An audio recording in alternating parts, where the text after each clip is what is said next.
see it's morning, yeah. American Eulogy is made up of two parts.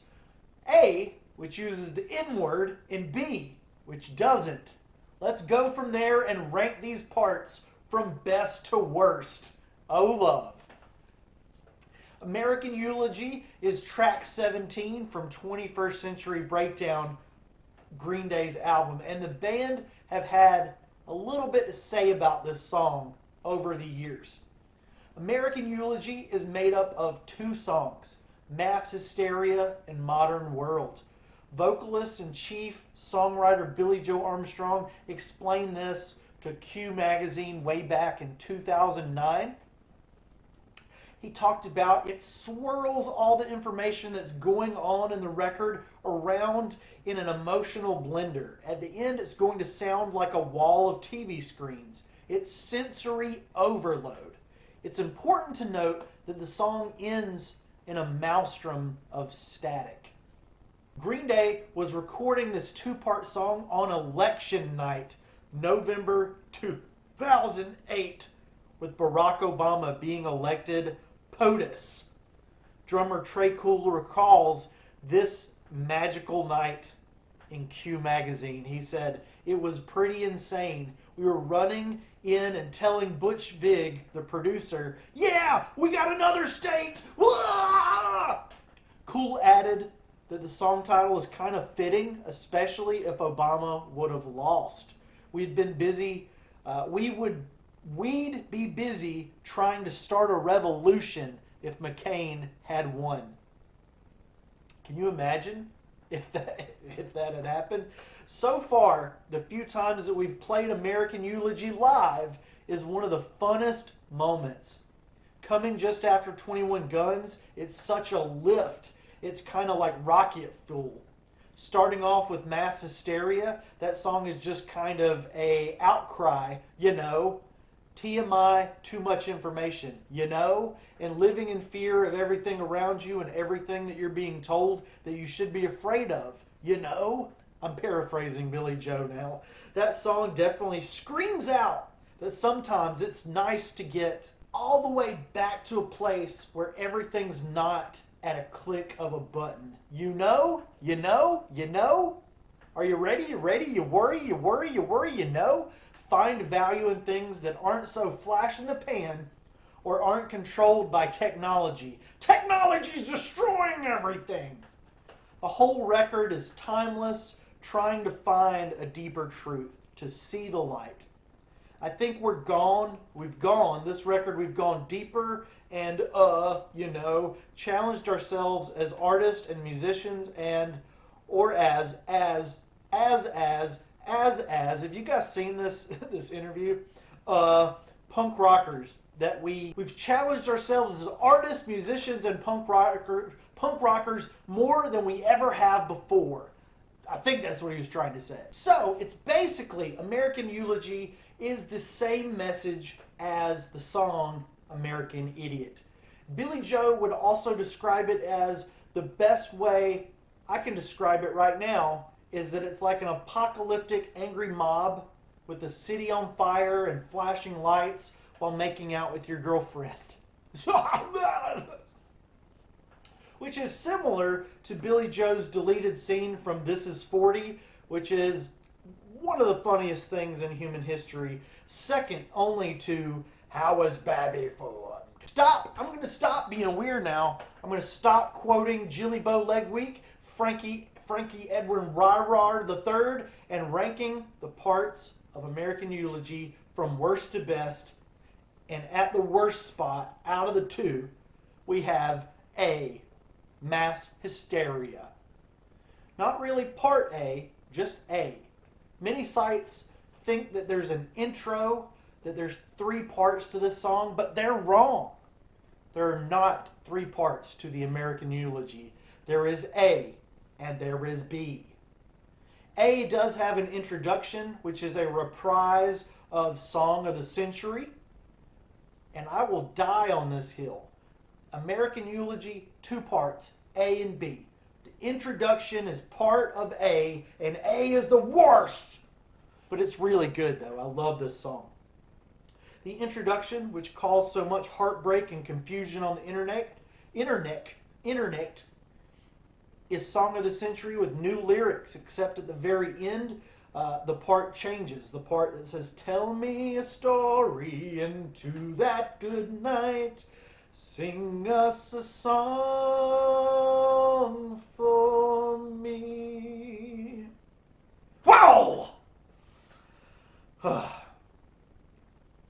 We don't like, as Green Day fans, to acknowledge repetition, even if it's not a bad thing. We don't like to acknowledge this, but American Eulogy is one of the most repetitive Green Day songs because it's one of their best. It's so profound, it's so good, it's so meaningful and justified.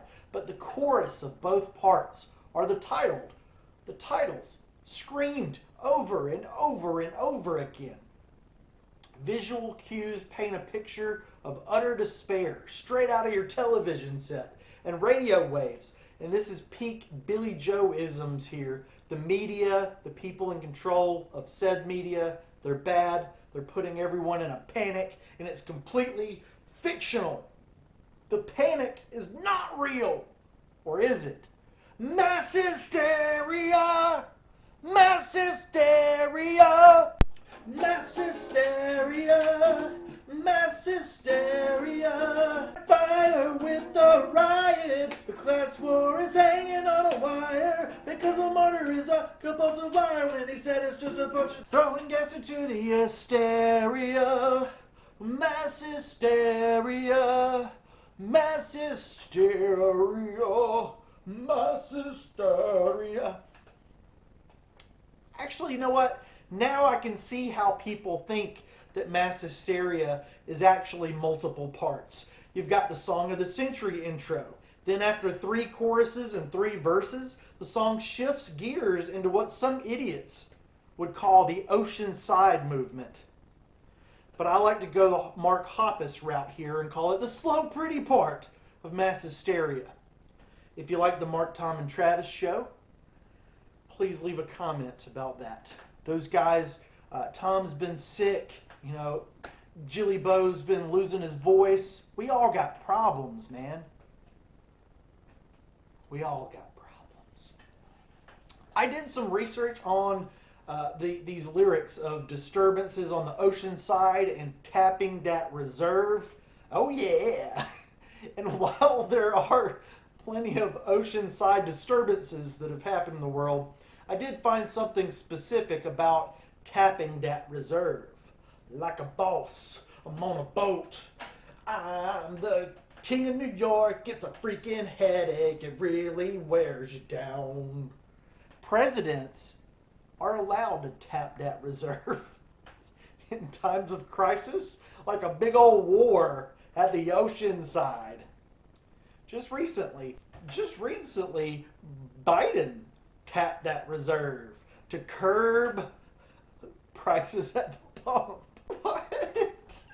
Whether it be gas or money. As if there's any difference, right? We can tap that reserve. The president can tap that reserve. We can understand what Billy Joe is trying to get across here. In the dystopic yet hopeful limbo that is 21st Century Breakdown, Christian and Gloria are called to arms to face their greatest challenges, yet as their neighborhood goes up in flames, perhaps due to a certain St. Jimmy running around causing mischiefs. Wow! Do you still want to hang out tomorrow? Sure, the usual time. Wild and is abandoned! The static response is so unclear now. Like the plot of 21st Century Breakdown, am I right? And as you already know, unless you're an imbecile from any country really, you don't have to be an American imbecile. Next in my ranking is Part B, the breastest part of American Eulogy. The bestest. Did I mention the title? American Eulogy? Yeah, the country dies in this song. And Mike this isn't really Mike's words or thoughts. These are lyrics written by Billy Joe. So it's actually Billy Joe's thoughts and prayers. So Billy Joe doesn't want to live in the modern world. It's not, I mean, I'm sure Mike doesn't either. I mean, Mike's like a pig farmer now. But Billy Joe wrote this. He doesn't want to live in the modern world, and he will tell us that he does not want to live in the modern world an astounding 22 times. And that number is not important in any way, shape, or form as far as I know. If you know, or you are 22, leave a comment, you schmuck. America is burning. Mass hysteria, on the other hand, is only said 19 times. And what does that mean? It means nothing. We're talking the good half of the song, modern world, gosh poop it, it's the best part. American Eulogy B, modern world. The classic American Eulogy B, modern world. The class of 13 is talking about, God dang it! I don't know why, what? Okay, that sounds great. Everything's good. Indian food. Super late. Tomorrow night. I got it. We're trying to make... I guess I should tell my friends and family that I make YouTube videos. I think I'm going to tell them when I hit 1 million views. Evidence surfaced by the Oceanside. I tapped into my reserves. The static response is so unclear now. Mayday, this is not a test. As a neighborhood burns, I gotta get my shit together. The class of 13 is talking about Jilly Bow Leg Week's son, Joey Armstrong, a fine, outstanding young man. He graduated in 2013, which, yeah, that checks out. The math adds up against me forever, baby. In an era of dissent. Now, I need a little help from you guys in the comment section. I tried to wrap that dude mind around this. What does a hostage of the soul on strike to pay the rent mean? I've racked my brain and it popped. I got nothing. Is he a hostage of the soul? Is a soul being held hostage? Is the soul trying not to pay rent? Please help me. Please help me. The last of the rebels without a common ground is more clear now. Billy is singing through Mike's voice. They are the outcast.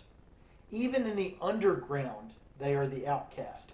If this were Letterbomb, for example, it would officially be over. They're underground. Over, like Roy Orbison. Over. Ha ha, you're dead! Your love's sending you a breakup letter in hell. It's over. Doing with my life. Then, Jilly Bow Leg Week comes back again as a nation unto himself with silly, overly complicated ties. He is not with silly or overly complicated ties. The allegations are false. Gosh, poop it, darn poop it. Freaking lies. The Great Divide could be talking about a ski trip or a resort. And Billy and Mike want to ski beyond the up-to-date, the neo-gentrified, which gentrification means a neighborhood or America transforming because of an influx of the more affluent or fancy pants residents. A convoluted or poetic way of saying, I don't want to live in the modern world. I want to be an American idiot. I don't want to be on TV. I don't want people to know me. I don't want to be on TV. Jilly and Mike want authenticity and living within your means. And they can feel the heartbeat in their brethren even as they walk alone. They know we're here with them as America burns and everyone is lonely. So why does Jilly Bow Leg Week use the N-word, though? 21st Century Breakdown was Green Day's attempt at making a bigger, louder, more controversial record than what they had done prior on American Idiot. And with Billy identifying himself as an F-slur in American Idiot and receiving mostly acclaim for that, what else could be said that would be impactful from Green Day? How could Green Day get away with it? With the F-slur, Billy's bisexuality made it kind of the perfect kind of license to ill, as it were. Everyone's a little queer. Why can't she be a little straight? Am I right? The N-word takes things a step further and in a different way. Billy was saying the F word for himself, describing himself, and that's not the case this time around. Billy's anger at politicians inspired him to take a soundbite from the far right, who blamed African Americans for some world problem or escalating it further. I tried really hard to find the actual quote or the actual clip of this and had no luck. I have no doubt that some American idiot somewhere said something to this effect. Something bad happened, the community spoke out on it, and someone with no information whatsoever, they said, "Oh, they're making it worse. They're making it worse." I have had the opportunity to speak to two black people on this issue. One friend had the opinion that the song is good, end of story. She liked it. And the other friend explained to me that no matter what the message, it simply shouldn't be said at all. It shouldn't be said by anyone. Now, in terms of that, like, it shouldn't ever be said by anyone. Billy Joe, Jilly Bow Leg Week, nobody. What does that mean for art depicting racism to show how truly terrible it is? Should we leave all of that to people whom it affected the most and not make any comment about it ourselves? There's a lot of angles to take on that topic, but ultimately, I am here to say mass hysteria rocks, and modern world rocks even harder with a hard R. I'm throwing gas into the hysteria. I'm throwing gas. I'm throwing gas into the hysteria. I'm throwing gas. I'm throwing gas into the hysteria. I